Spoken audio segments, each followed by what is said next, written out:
नमस्कार. साधारणतः पितृपक्षात तांदळाची खीर बनवली जाते. ही खीर वेगवेगळ्या ठिकाणी वेगवेगळ्या पद्धतीने बनवली जाते. तर आज आपण अगदी वेगळ्या पद्धतीने ही खीर बनवणार आहोत. अगदी झटपट तयार होते आणि ह्या पद्धतीने जर तुम्ही ही खीर बनवलीत तर नेहमी अशाच पद्धतीने बनवाल अशी ही बासुंदीसारखी खीर तयार होते. तर इथे आपण तयार भाताची ही खीर बनवणार आहोत. तर त्यासाठी इथे आपण घरातील कोणत्याही एका वाटीने 1 वाटी आपण इथे तयार केलेला शिजवलेला भात घेणार आहोत. तर शिजवलेल्या भातापासून आपण ही खीर बनवणार आहोत. तर इथे आपण 1 वाटी भात घेणार आहोत.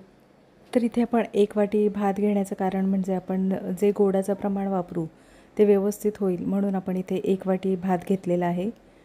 तर खीर ही व्यवस्थित गोड होण्यासाठी आपण इथे 1 वाटी भाताचा वापर केलेला आहे. तर इथे भात बारीक होण्यासाठी इथे आपण दुधाचा वापर केलेला आहे. तर इथे पाण्याचा वापर न करता थोडं दूध वापरून आपण भात बारीक करून घेणार आहोत. तर इथे भात बारीक करून झालेला आहे. तर एकदा अशा पद्धतीने ही खीर बनवून बघा. अतिशय चविष्ट अशी ही खीर तयार होते. तर इथे आता मिक्सरमध्ये भात बारीक करून झालेला आहे. कढईमध्ये आपण ज्या वाटीने भात घेतला त्याच वाटीने अर्धी वाटी इथे साखरेचा वापर करणार आहोत.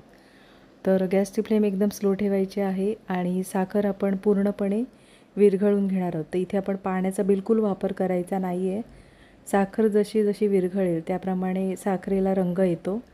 तर लालसरपणा असा आल्यानंतर आपण इथे पाहू शकता साखर विरघळत आल्यानंतर साखरेचा पूर्णपणे रंग बदलतो.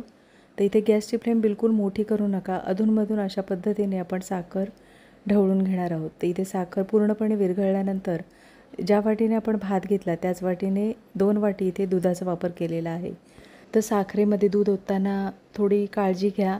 तर लगेच दूध ओतल्यानंतर थोडंसं वर येतं. तर इथे पाहू शकता ढवळल्यानंतर साखर आणि दूध छान मिक्स झालेलं आहे. तर इथे साखरेचे काही कण राहिलेले असतील तर ते खिरीमध्ये पूर्णपणे विरघळले जातात. तर इथे आता गॅसची फ्लेम एकदम स्लो ठेवायची आहे आणि मिक्सरमध्ये आपण जो भात बारीक करून घेतलेला आहे तो आता आपण दूध आणि साखरमध्ये छान मिक्स करून घेणार आहोत. तर इथे छान भात आपला मिक्स करून झालेला आहे. तर इथे गॅसची फ्लेम बिलकुल मोठी करू नका. स्लो गॅसवरच आपल्याला खीर छान तयार करून घ्यायची आहे.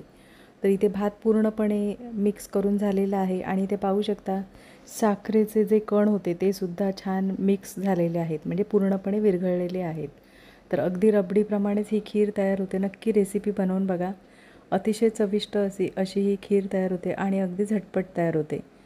तर इथे आपण जाड बुडाची कढई घेतलेली आहे. तुम्ही पण जाड बुडाचं पातेलं किंवा कढई घ्या आणि त्या अशाच पद्धतीने खीर बनवून बघा. अतिशय चविष्ट अशी ही खीर तयार होते. तर इथे आवडीप्रमाणे तुम्ही ड्रायफ्रूट्सचा वापर करू शकता.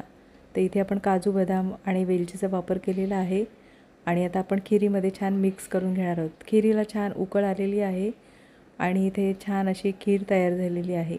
तर ही खीर तुम्हाला कितपत घट्ट किंवा पातळ हवी आहे त्याप्रमाणे तुम्ही दुधाचा अंदाज ठेवायचा आहे. तर इथे आता खिरीला छान उकळ आलेली आहे आणि आता इथे गॅस बंद करायचा आहे.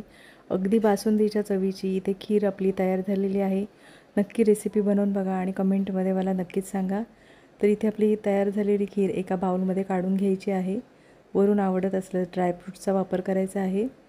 तर नक्कीच रेसिपी बनवून बघा आणि कमेंटमध्ये मला नक्कीच सांगा. आजची रेसिपी आवडली असेल आणि चॅनलवर नवीन असला तर चॅनलला सबस्क्राईब करा आणि व्हिडिओ आवडला असेल तर लाईक शेअर करा. पुन्हा भेटू अशाच नवीन रेसिपीमध्ये.